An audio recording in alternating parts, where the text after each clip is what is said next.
Hello everyone, Sheek here with another Transformers review, and today I will be reviewing the Red Robot Enhanced Design Transformers Prime Arcee.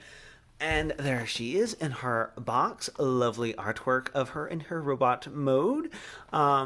There's her accessories, and there's the back. It looks like she comes with a somewhat damaged Energon cube, or more Transformers Prime-y Energon cube. But yeah, not too much more to say for the packaging. I've noticed they are kind of sort of shaped like these the deluxe boxes that they've been doing, but oh, and hers is right at the top. Yeah, don't eat anything in here. But that's about it. It seems like they've just wanted to make it look a little bit different and nice.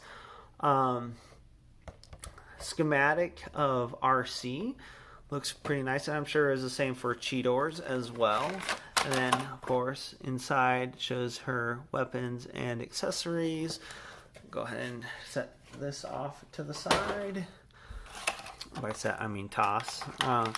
There's her cube. It looks almost like you could maybe put an LED in here if you wanted to.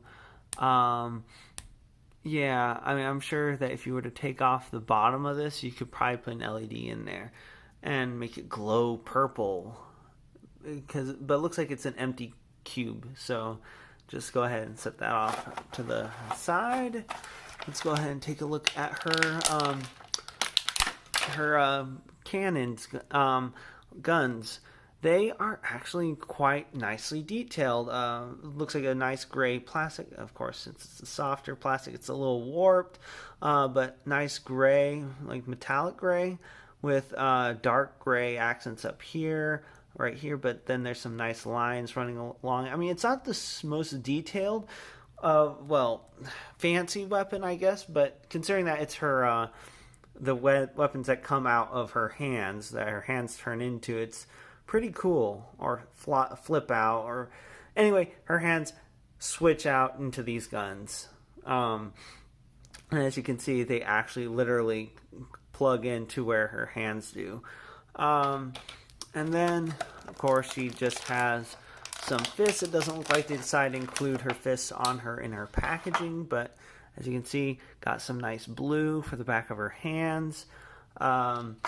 And then there's some other things. I'm not exactly sure what these accessories are, but maybe it will explain it better on the packaging. I might want to look at that real quick. Although these guys, from what I can see, don't come with instructions. So which kind of makes sense considering that they don't actually transform.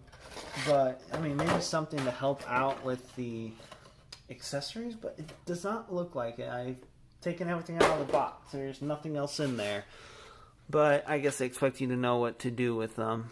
And then come on, take this out, whatever it is, set that off to the side, and then take these out, which are her arm blades, if I remember right.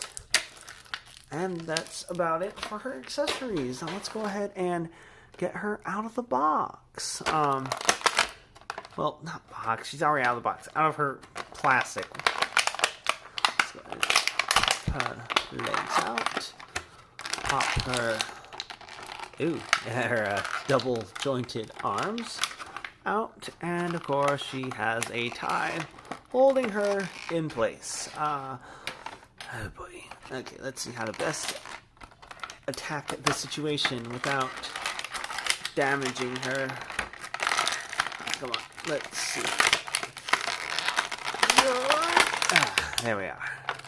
Just pulled it through. And let's see if I can just go ahead and wrap that around. And there we go. Got her out of her box. Why did I say box again? Her plastic. There we are. That was a little bit of an ordeal. She does feel kind of loose on initial handling. Maybe this isn't the case for all of them, and it looks like this is a separate piece that they slid on over her hips when they were putting her together.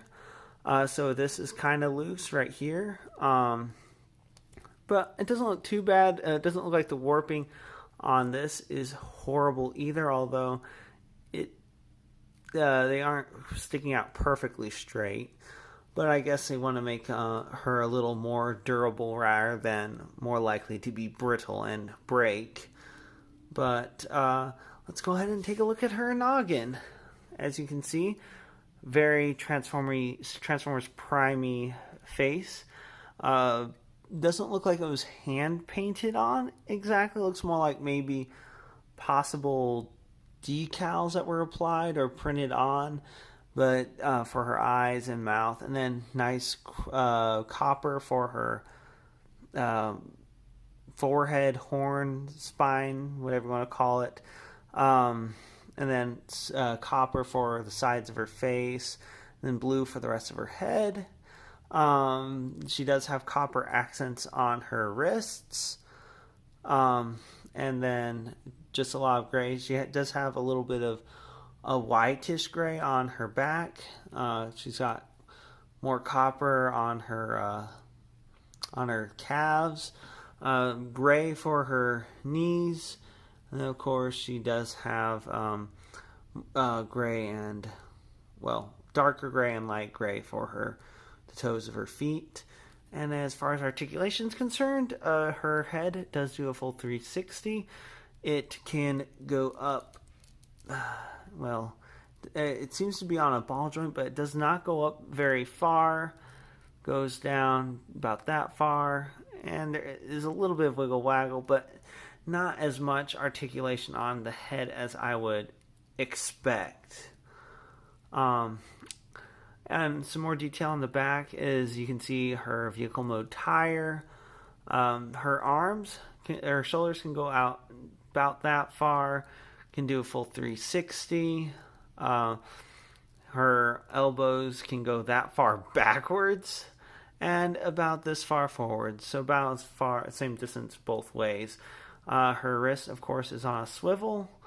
You can bend that. And then she does not have bicep rotation, but she does have rotation at the elbow.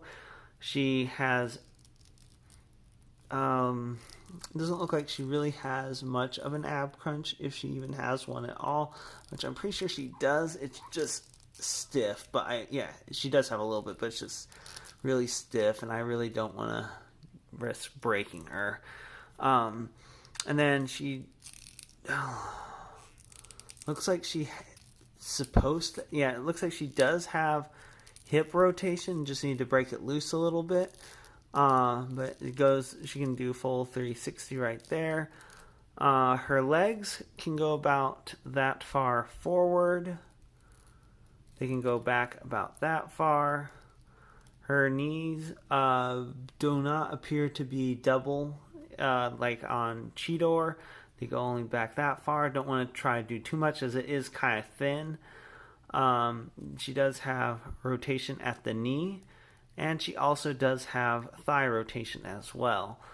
As far as her feet are concerned and ankles, she doesn't really have anything back here, and as you can see, they're more vehicle mode tire, probably half tire. But you do get rotation at the toe, which I feel is kind of pointless to have if the whole back of it doesn't move. But I mean, it's something that they include, and I'm sure there's a way to make it work somehow.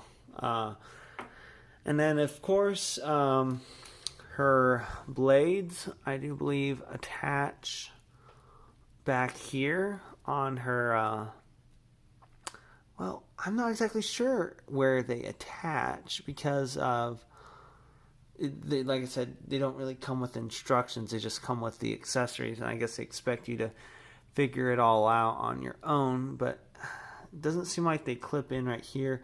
Maybe she's supposed to hold them, which is kind of weird because I don't really remember her holding them in the show, and it doesn't look like her hands do. Let's see. Nope, the fists are completely closed and don't have holes, so I'm honestly not sure how they're supposed to attach. Or maybe it's just that this tab is just way too big to fit in here and it needs to be filed down because it looks like, there we go, never mind, it isn't, I was just trying to plug it in the wrong spot, but there we go. That's what it looks like on her arm. It would be kind of nice if they had done that in a silver instead of just the grayish white plastic.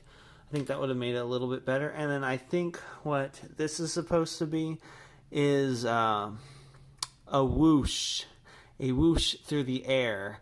I don't know if it matters which way it goes on there, but it feels more natural for it to go on like this. But I guess it's supposed to be whoosh, sparks, something, although it's also done gray, so it just looks really weird. But that's about it for her wrist blades. And then, of course, we have her hand cannons. I guess in this case, I'll go ahead and just do both of them because that actually will probably look pretty cool.